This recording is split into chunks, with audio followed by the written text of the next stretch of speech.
Hey crafty friends, it's Joy here for Honeybee Stamps, and today I created a fall wreath using the Lovely Layers Mini Fall Florals dies.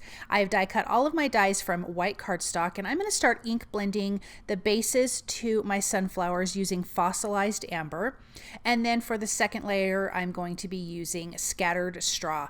Now I have die cut way more than I actually ended up using on this card because I wasn't quite sure how I wanted to do a wreath, if I wanted to do a full wreath or a half wreath. So it's always better just to die cut more, and you can stash them away in your die cuts and use them later for another project. I will also be using Scorched Timber Distress Oxide ink for the centers of my sunflowers here and for my next little flowers. I don't even know what these next ones are called. They kind of look like half sunflowers, but they're not. So these are the smaller centers. I am going to use Seedless Preserves and Aged Mahogany for these next three flowers. I do end up using two of these. I only ended up using one of my sunflowers. And I have a really fun way that I created the wreath, and I can't wait to share that with you guys. It's so simple, but it turned out really, really pretty. So here are my other three flowers. I'm going to do the base piece. Again, these are Lovely Layers dies, so they're going to layer on top of each other to create these beautiful flowers. And so I was kind of thinking about the colors that I wanted to do here. So for those bigger base pieces in the back, I want to start with my Seedless Preserves. Then for the pieces that go on top, I am going to use a combination of Seedless Preserves and Aged Mahogany, and it really turned out very pretty. I liked how these flowers looked when they were done.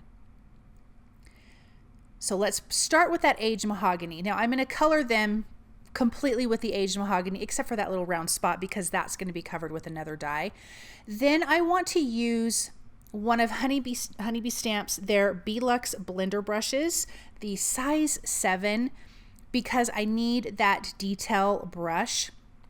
I want to add a little bit of the Seedless Preserves at the base of the petals. I don't know if you can see well on camera, but there is a little bit of difference. It adds a little bit of shading, and I think it turned out really pretty with that Aged Mahogany. I've never done this blend together, so I'm super excited about it. Then for what they looks like maple leaves, I'm going to use the lumberjack plaid, and then I'm going to just tap it with a little bit of the Aged Mahogany just to give it a little something extra so it's not so flat. So I'm going to tap that just a little bit. Then we are going to use let's see, a rusty hinge, scattered straw on these little guys here. I have some more leaves that I'm going to use rusty hinge on, and I actually did do some green ones, but I didn't use them, so I did not show the coloring, but you might see them in the future parts of this video. But the green, I did use Rustic Wilderness, but I just didn't like it with this background, so I opted out of it. Here's that rusty hinge. Trying to get my brushes clean from using other colors.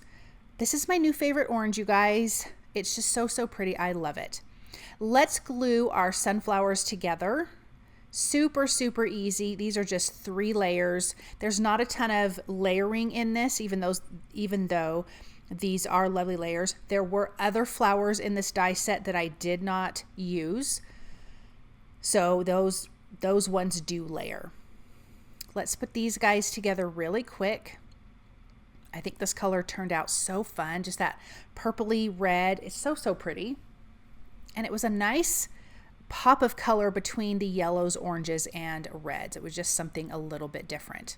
And we can put those centers in place. I'm just going to add little dots of glue. Grab my Pick Pro tool here and then just pop those in place. I'm going to be using these Sweet Stacklet circles for my wreath. I have a piece of gold glitter cardstock, and I have 2 of the Stacklet circles that are just in size, one right after the other. And I'm going to offset the circle. So one side is going to be smaller and one side's going to be thicker. And I did that on purpose, and I die cut that 3 times. We're going to layer these on a piece of vellum that is cut A2 sized.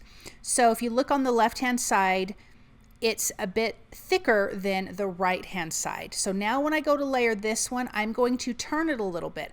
I don't want all the thick sides together or all the skinny sides. So I'm going to turn it a little bit. Now the thick is more towards the right side. I'm going to overlap, going over on one side, letting it go on the other side. And then I'm going to lay this third one down. And again, I'm going to have the thicker side on an opposite side, kind of more towards the top.